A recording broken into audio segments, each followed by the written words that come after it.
Semangat pagi. Sekarang hari Senin, tanggal 1 bulan Februari tahun 2021.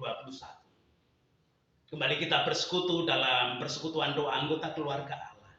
Memulai dengan menenangkan hati, menenangkan pikir dalam saat teduh sejenak.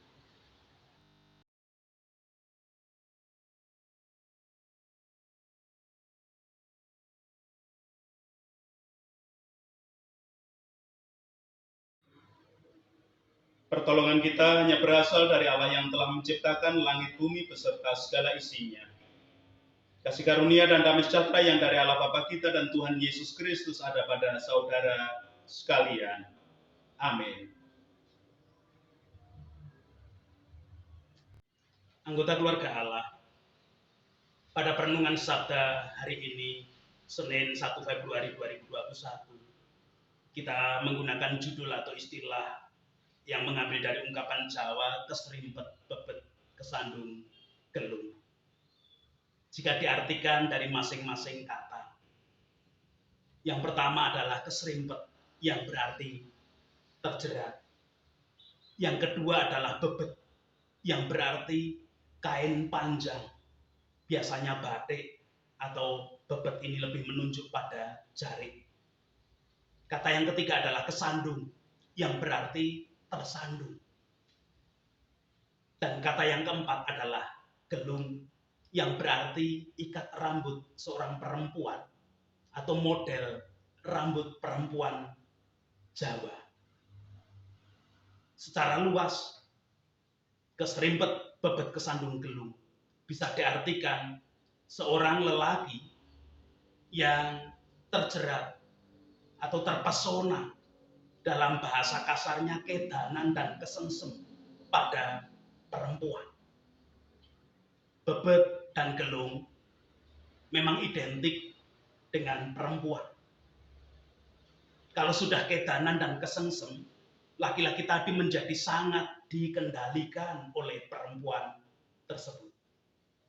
Apa saja yang diinginkan oleh perempuan tersebut akan diturutinya. Yang repot, dan ini tidak boleh terjadi. Ungkapan ini seringkali dilekatkan pada lelaki yang telah beristri, tetapi terpesona oleh perempuan lain hingga melupakan istrinya.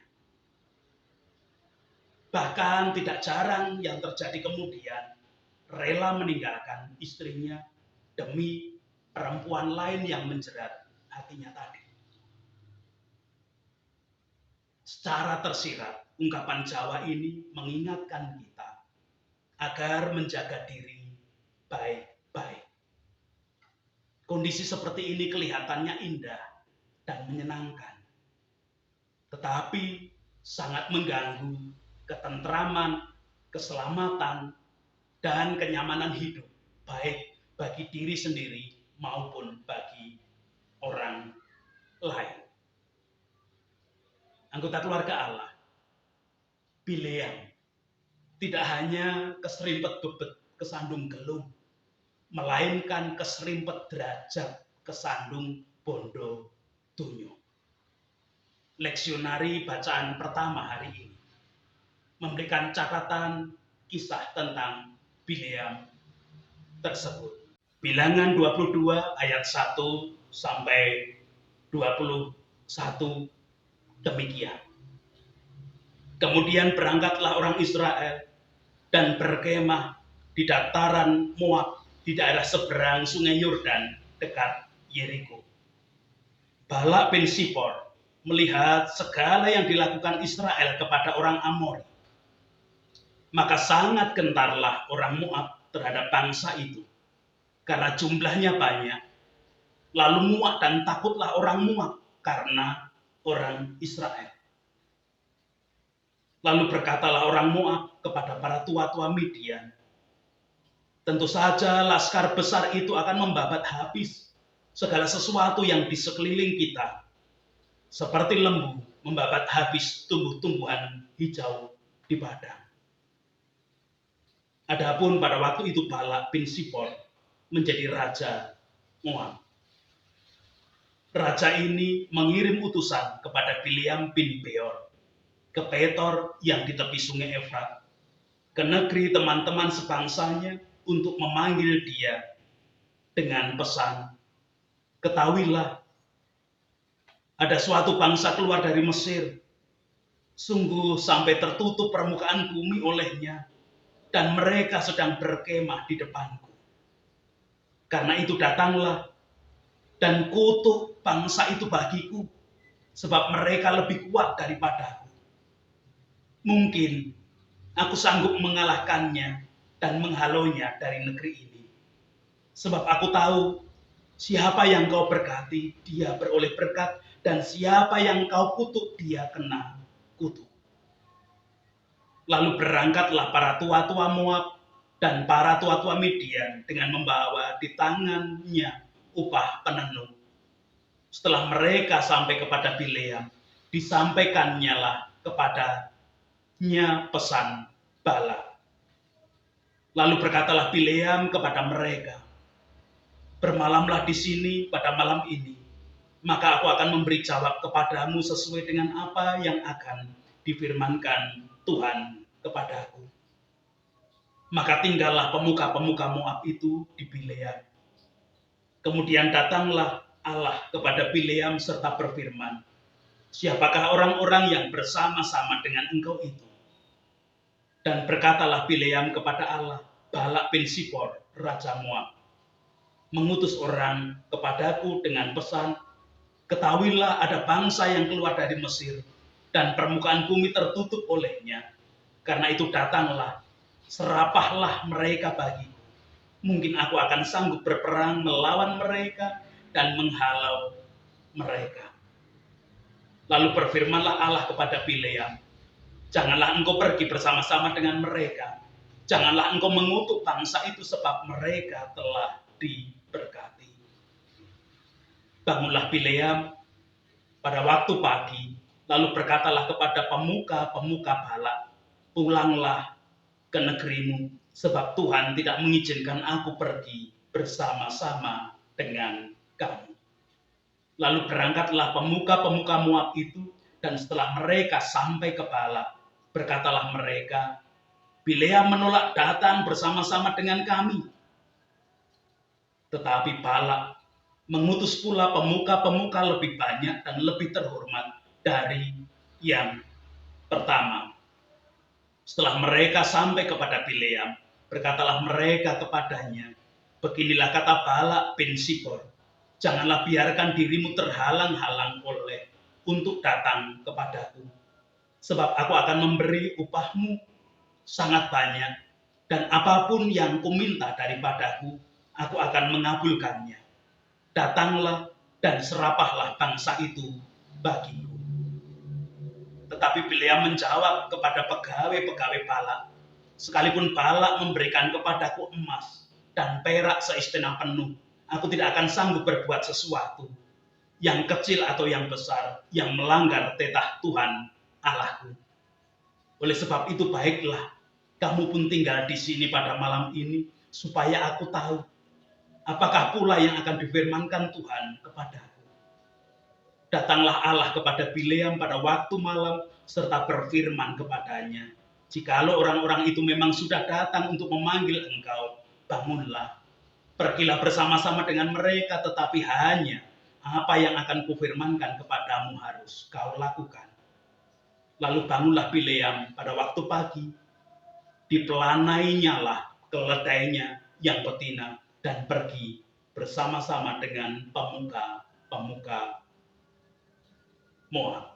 Demikian kesaksian kitab Bilangan 22.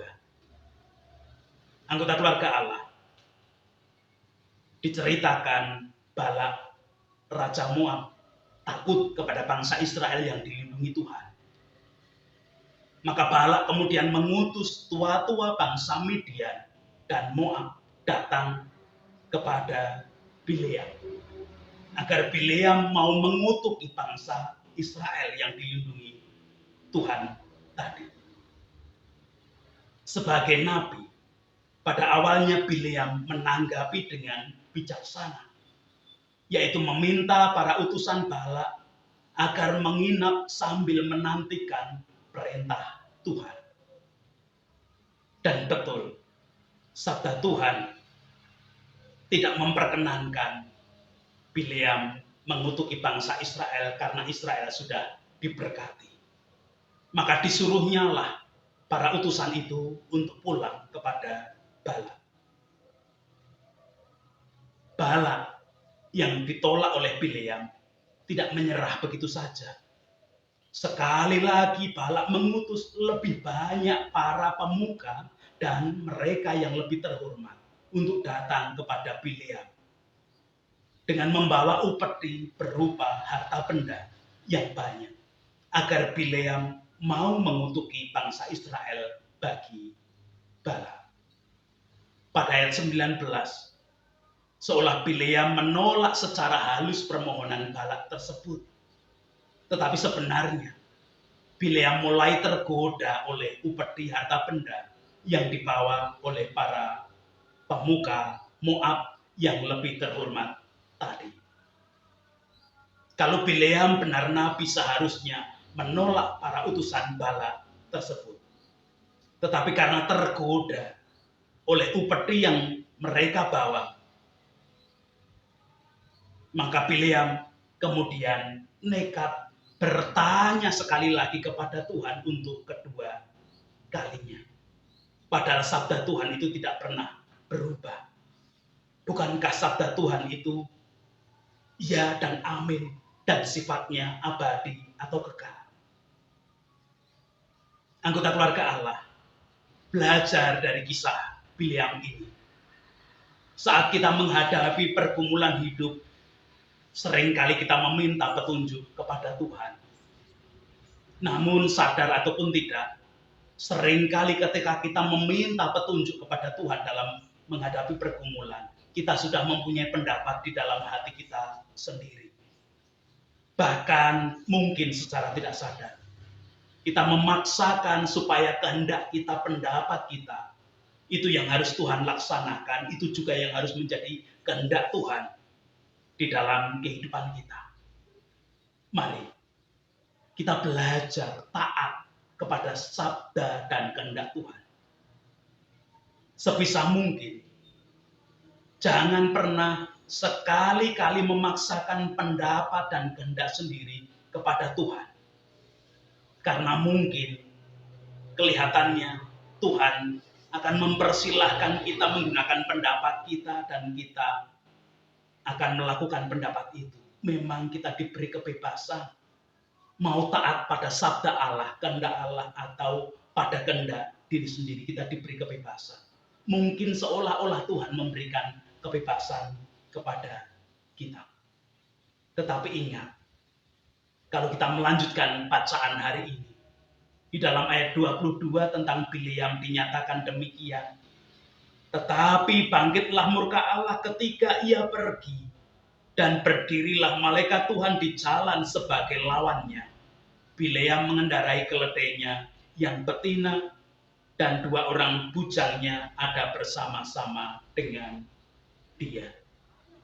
Kita memang diberi kebebasan, tetapi Tuhan Allah tetap mempunyai kehendak sesuai dengan kehendaknya sendiri, dan kita tidak bisa melawan kehendak dan ketetapan Tuhan. Tuhan memberkati setiap anggota keluarga Allah di dalam menentukan pilihan mau taat pada kehendak Allah atau taat pada pendapat dan kehendak setiap pribadi. Amin.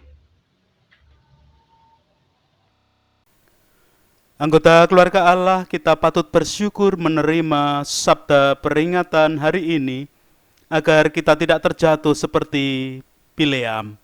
Namun kita sadar siapa kita. Mungkin kita pun pernah memaksakan kehendak kita yang harus terjadi pada kehendak Allah. Bahkan mungkin kita hanya berbuat semau kue. Kita menanggapi sabda hari ini dengan menyanyikan kidung Pasamuan Kristen PMGJ nomor 46, Panelongso.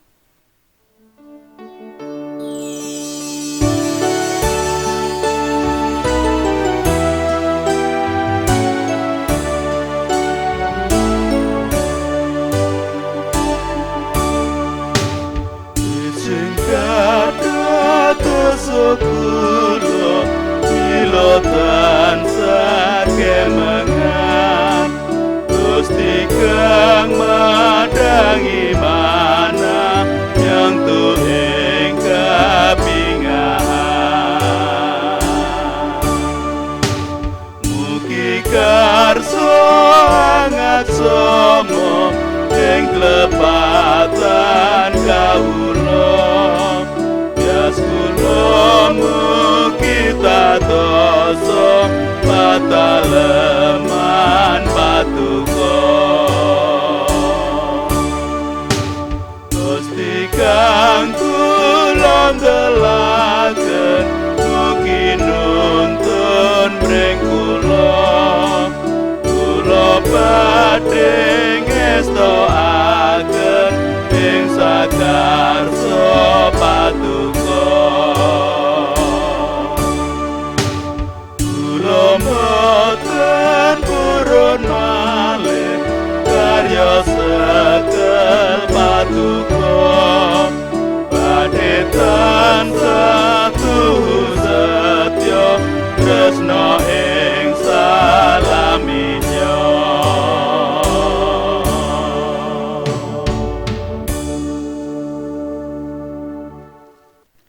Kita berdoa bersama. Puji, hormat, dan syukur kami haturkan kehadirat-Mu Tuhan.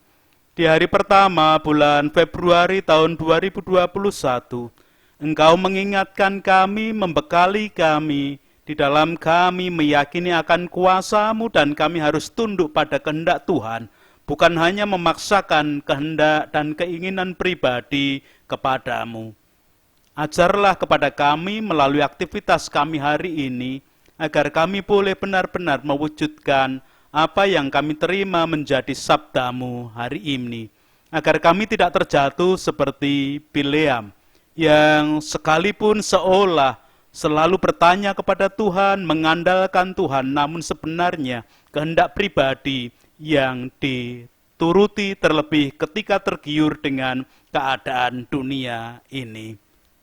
Ampuni kami kalau dalam kehidupan ada yang tidak sesuai dengan kehendak-Mu terlebih hari-hari yang boleh kami lalui.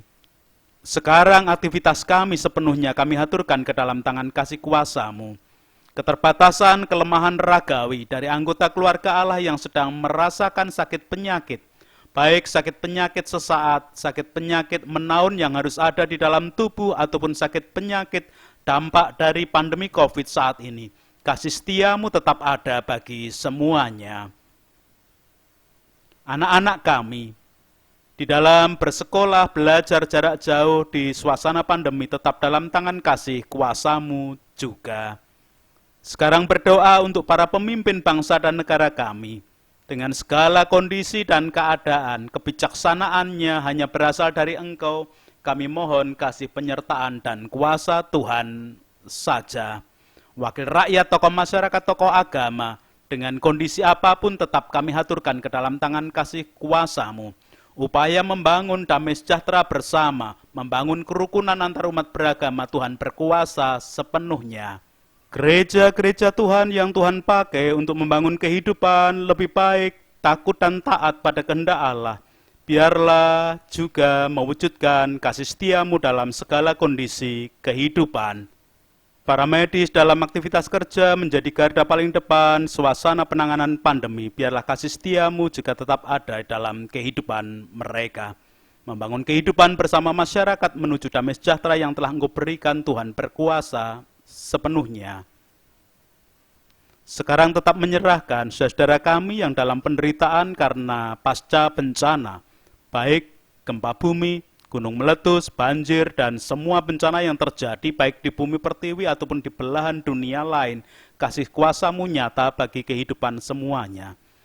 Kalau Engkau memanggil anggota keluarga Allah untuk terlibat di dalam dukungan dalam bentuk apapun, termasuk dana dan doa, Tuhan berkuasa sepenuhnya. Itu doa kami, ampuni dosa dan kesalahan kami, dan hanya di dalam Kristus kami boleh berdoa. Amin. Sekarang bersama melanjutkan kehidupan dengan mengendalikan kehendak dan keinginan manusia, agar kehendak Tuhan yang boleh terwujud dan kita nyatakan di dalam kehidupan kepada siapapun, damai sejahtera Allah nyata. Membawa berkat yang diperintahkan Tuhan lewat Musa bersama-sama. Tuhan memberkati engkau dan melindungi engkau. Tuhan menyinari engkau dengan wajah-Nya dan memberi engkau kasih karunia. Tuhan menghadapkan wajah-Nya kepadamu dan memberi engkau damai sejahtera. Amin.